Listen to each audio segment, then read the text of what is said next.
Olá, tudo bem? Muito feliz por estar com você novamente nessa semana que se inicia e que Deus te traga muitas vitórias e que você comece a colocar em prática também as verdades espirituais que estamos falando aqui nessa série sobre batalha espiritual. Que você se torne um guerreiro muito eficaz nas suas batalhas. Eu sou a pastora Ana Ribeiro, também terapeuta familiar e conselheira cristã, especializada em cura interior e libertação. E estamos no episódio 9 da série Batalha Espiritual. Hoje nós vamos falar de uma peça muito importante, muito interessante, inclusive, que é a couraça da justiça. Mas antes, eu te convido a orar para que o Espírito Santo coloque vida nessas palavras, nesse ensinamento, tá bom? Senhor, nós te agradecemos por esse momento. Eu te peço, Pai, que seja o teu Espírito Santo nos instruindo, falando com esse meu amigo, essa minha amiga, esse meu irmão, essa minha irmã. Peço a Deus, abre olhos e ouvidos espirituais, para que as verdades do teu reino venham e fluam na alma, na mente, no espírito dessa pessoa. Também peço a tua bênção sobre essa gravação e sobre a transmissão e recebimento dessa mensagem, que não haja nenhuma interferência nem intercorrência, Senhor.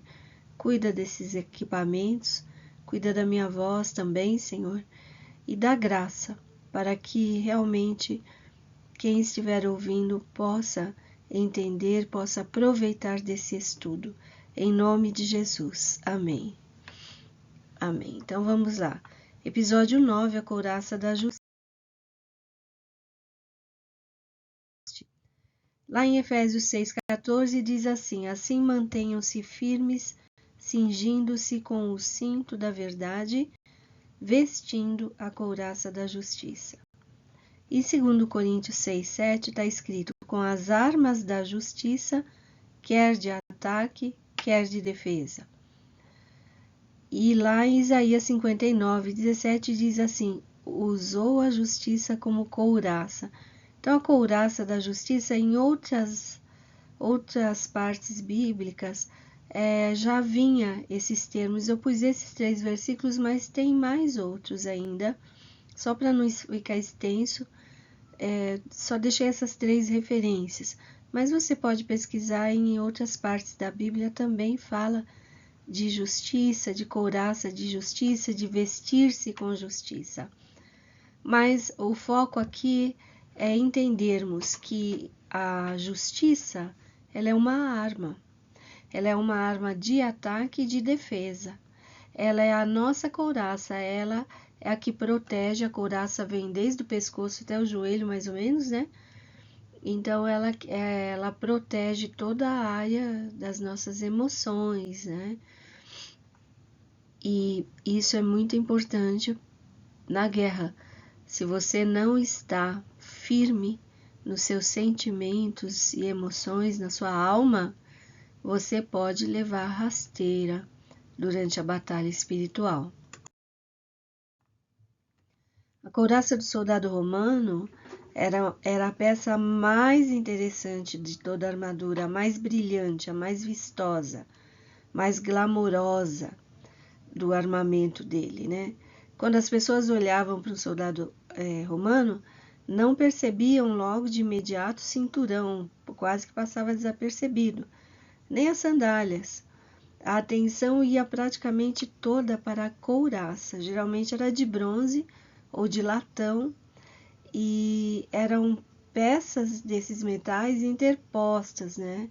Como que formando umas escamas, como se fossem escamas de peixe, para dar movimentação mesmo. E ela, quando o sol batia nessa peça, o brilho, principalmente quando era de latão, o brilho era tremendo, era um brilho muito grande, dourado, que se formava ali no peito do soldado, né? E por conta disto, chamava muito a atenção, mas mais para frente eu vou explicar um pouco melhor o que esse brilho fazia também.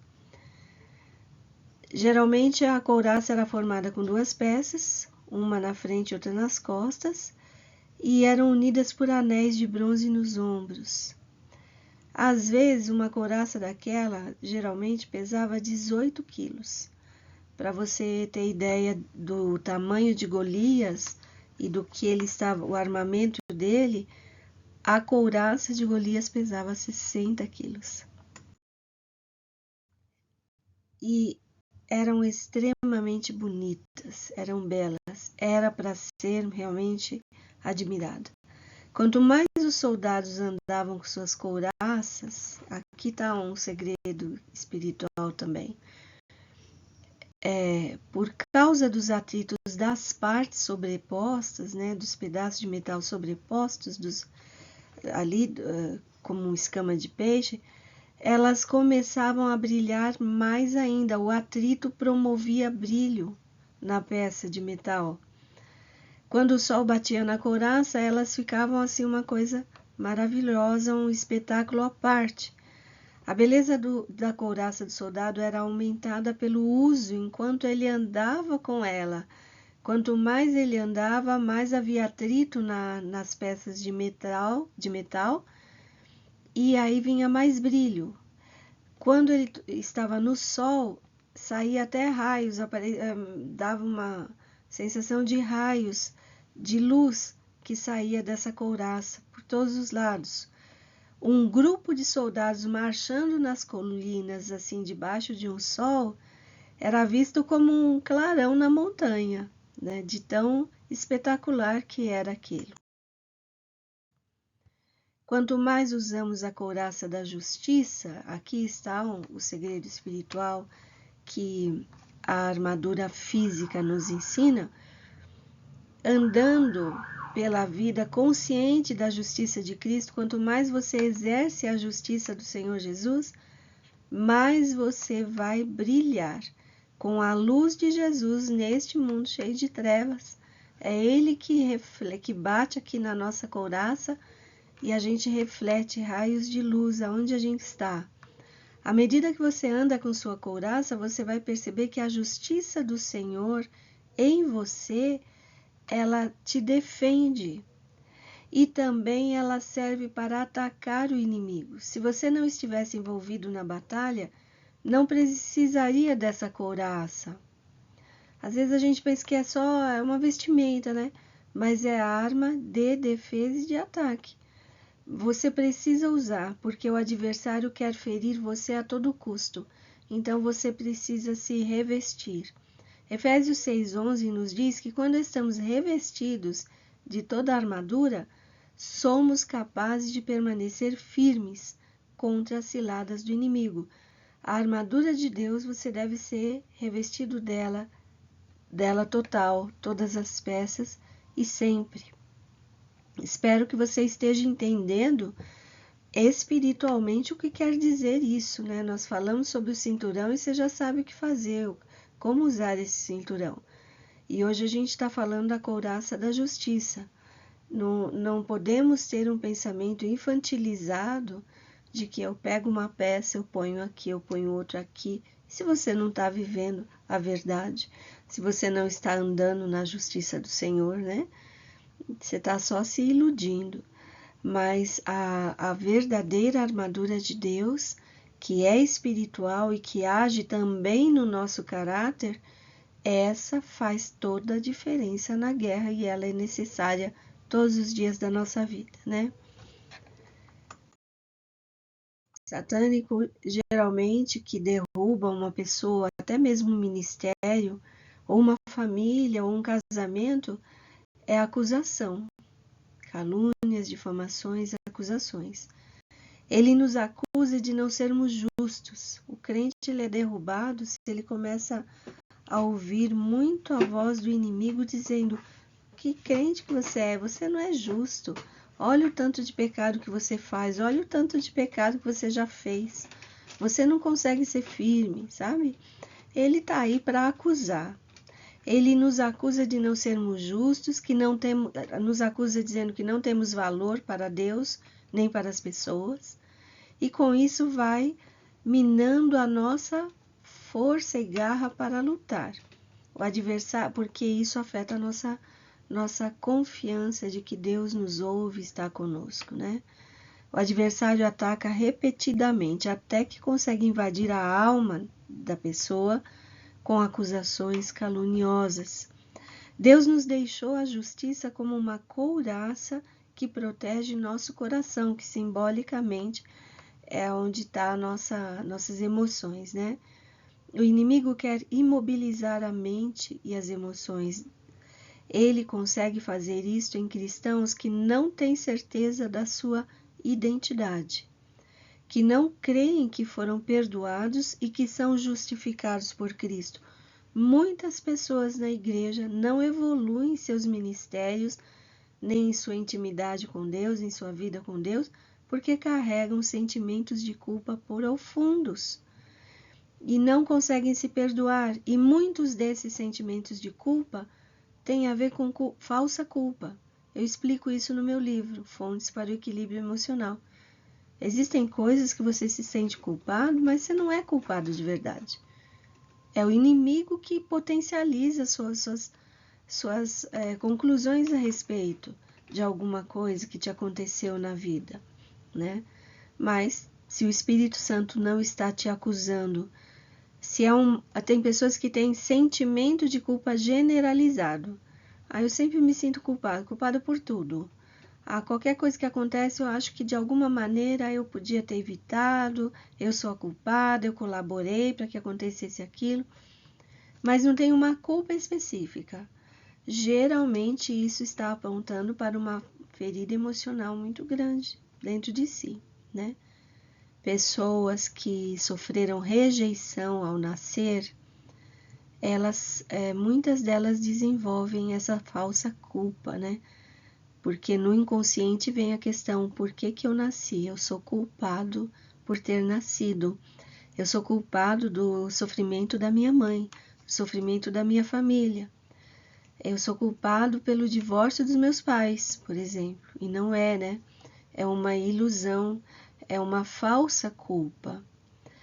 Mas o inimigo, ele sabe, ele vai te estudando e quando ele percebe que você tem essa pegada de sentimentos de culpa, aí é que ele vai acusar mesmo e você vai se tornar uma pessoa que se sente indigna e aí não entra na presença de Deus. Quando vai orar, não tem certeza absoluta que Deus vai aceitar aquela oração. Por quê? Porque sente que é um devedor, né? O adversário, ele vai atacando repetidamente. É quase que uma lavagem cerebral que ele tenta fazer. Mas Deus nos deixou a justiça como uma couraça que protege a nossa alma. O inimigo, ele quer imobilizar a mente, as emoções, e ele consegue fazer isso em cristãos que não têm certeza de que são filhos de Deus, não têm certeza da própria identidade, não creem que foram perdoados e que são justificados por Cristo. Irmãos, o perdão de Deus está disponível. Só que muitos oram pedindo perdão, mas não recebem esse perdão, não acreditam que Deus perdoou. Ou não se perdoam também, né? É fácil para o inimigo.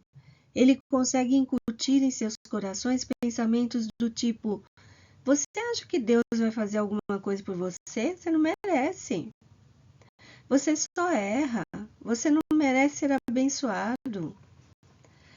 Quando você não está com a couraça da justiça devidamente ajustada, você não resistirá a essas acusações, vai acreditar nelas e vai agir como uma pessoa que é desprezada por Deus.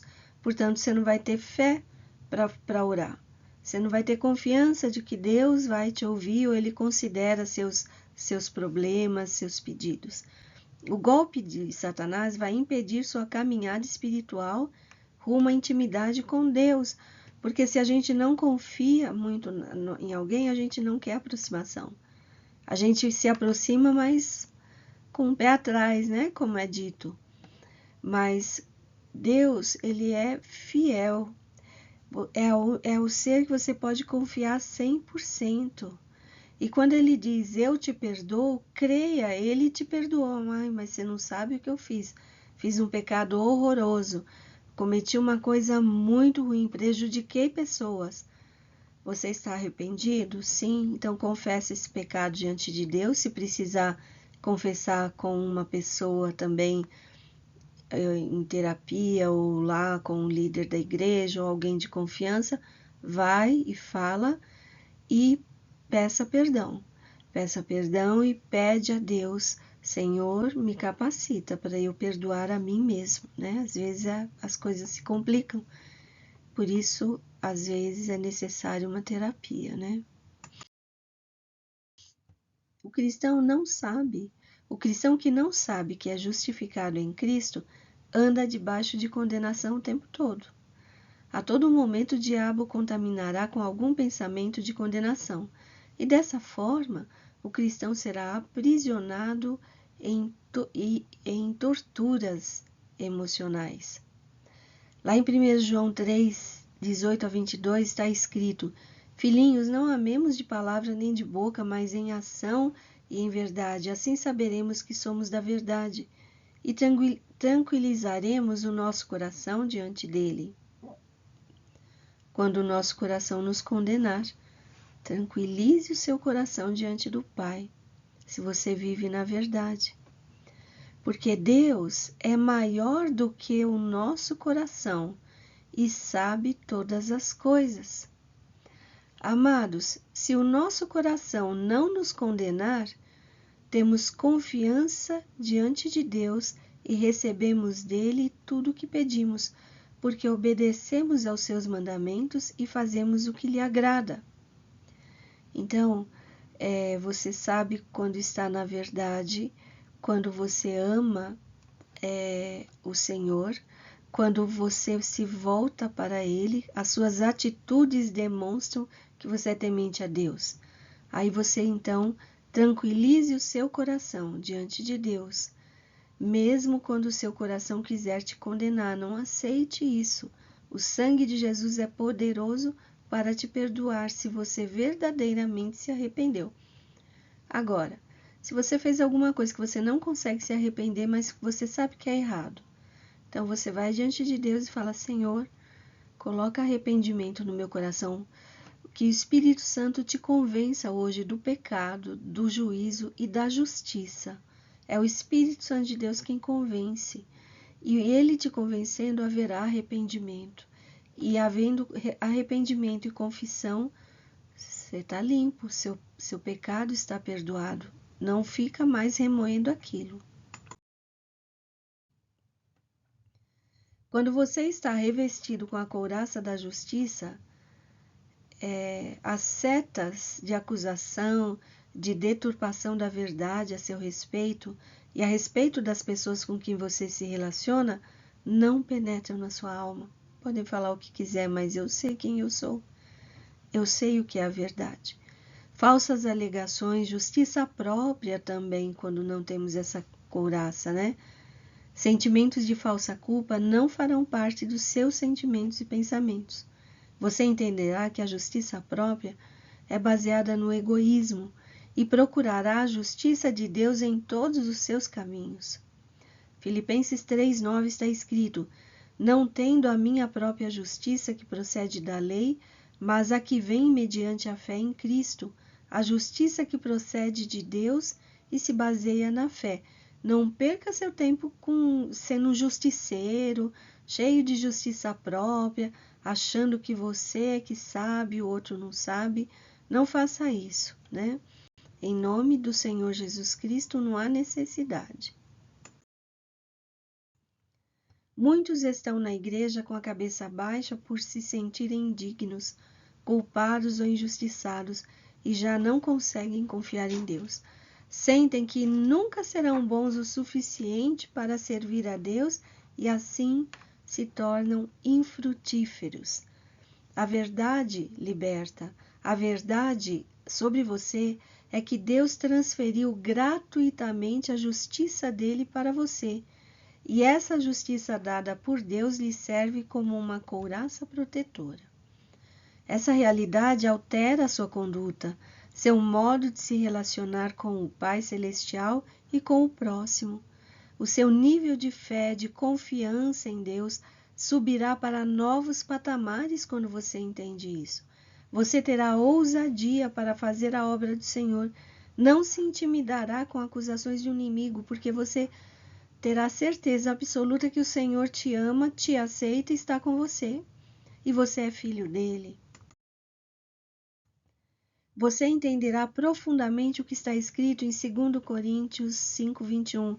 Deus tornou pecado por nós aquele que não tinha pecado, que é Jesus, para que nele nos tornássemos justiças de Deus. Deus revestiu você com uma peça vistosa, brilhante, chamada couraça da justiça. Você é justiça de Deus. Você não precisa aceitar as acusações e ameaças mentirosas do inimigo, porque você está revestido para a guerra. Não tenha medo. Atitude correta do guerreiro de Deus. Quando os soldados romanos saíam para a luta, o oficial do comando dizia assim: seria melhor vocês morrerem no campo de batalha do que voltarem aqui e nos dizer que o inimigo venceu. Portanto, não voltem para o acampamento até que o inimigo tenha sido aniquilado. Certifiquem-se de voltar para casa como vencedores. Você imaginou o impacto que essa palavra dava no coração de cada soldado? A adrenalina dele ia lá em cima e ele saía mesmo, como o pessoal fala, com sangue nos olhos, né?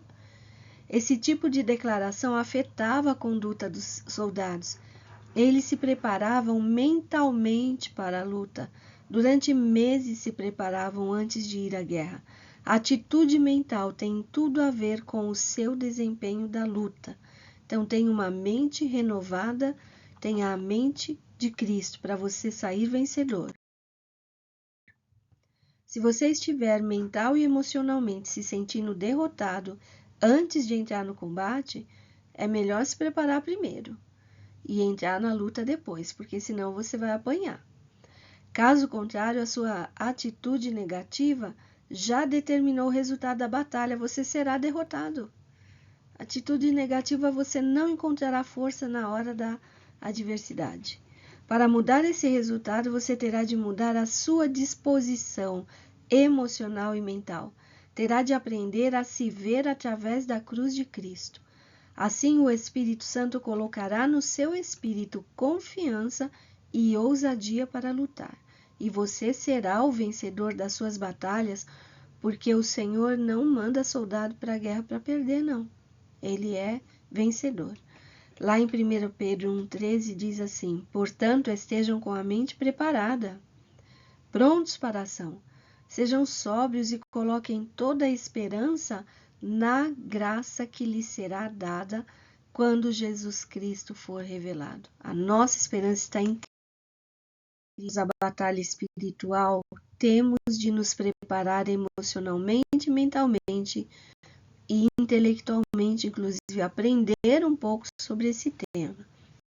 É necessário você ter consciência do quanto você é justificado em Cristo. Esse conhecimento levará a uma disposição de vencedor. Deus justificou você. Romanos 3, 21, 22 diz assim: mas agora se manifestou uma justiça que provém de Deus, independente da lei, da qual testemunham a lei e os profetas, justiça de Deus mediante a fé em Jesus Cristo para todos os que creem. Justiça de Deus é para aqueles que creem. Lá em Romanos 5,17 está escrito: se pela transgressão de um só a morte reinou por meio dele, muito mais aqueles que recebem de Deus a imensa provisão da graça e a dádiva da justiça reinarão em sua vida por meio de um único homem, Jesus Cristo. A dádiva, o presente de termos justiça em nossa vida, vem por causa de Jesus Cristo. Quando você tomar posse dessa verdade, suas atitudes se transformam. Você deixa uma vida de derrota e assume seu lugar de reino com autoridade. Você é filho, você é príncipe, princesa do Senhor. Você passa a enfrentar as situações da vida de forma confiante, porque você sabe que não está sozinho. Quando você não tem certeza de ter recebido a justiça de Deus como uma couraça, você não terá confiança suficiente para orar e interceder. Com confiança, oramos com poder e autoridade, com a certeza que podemos chegar no trono da graça. Assim, oramos com ousadia, fazemos pedidos ousados, crendo que o Senhor nos ouve. A couraça da justiça é uma arma de defesa. Isaías 61:10 está escrito: é grande o meu prazer no Senhor, regozija-se a minha alma em meu Deus, pois ele me vestiu com as vestes da salvação e sobre mim pôs o manto da justiça. E te escondendo, esse manto cobre você da cabeça aos pés. Não precisa temer o que o homem ou o diabo podem fazer. A couraça da justiça é a arma de defesa para você não ser atingido. Mas ela também é arma de ataque. A couraça do soldado romano era feita de latão, como eu disse, ou então de bronze. E ela ficava muito brilhante quando o sol batia nela. O brilho era tanto que cegava os inimigos e eles não conseguiam lutar. Nesse sentido, é arma de ataque.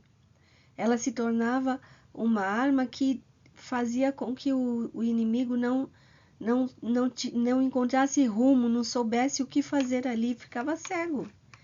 Quando você começa a andar em justiça, toda a escuridão fugirá de você. As forças malignas fogem da justiça de Deus. Elas não suportam a luz brilhante da sua couraça. Quando você está vestido de justiça, você está revestido do Senhor Jesus Cristo. A glória do Senhor irradia através da sua vida.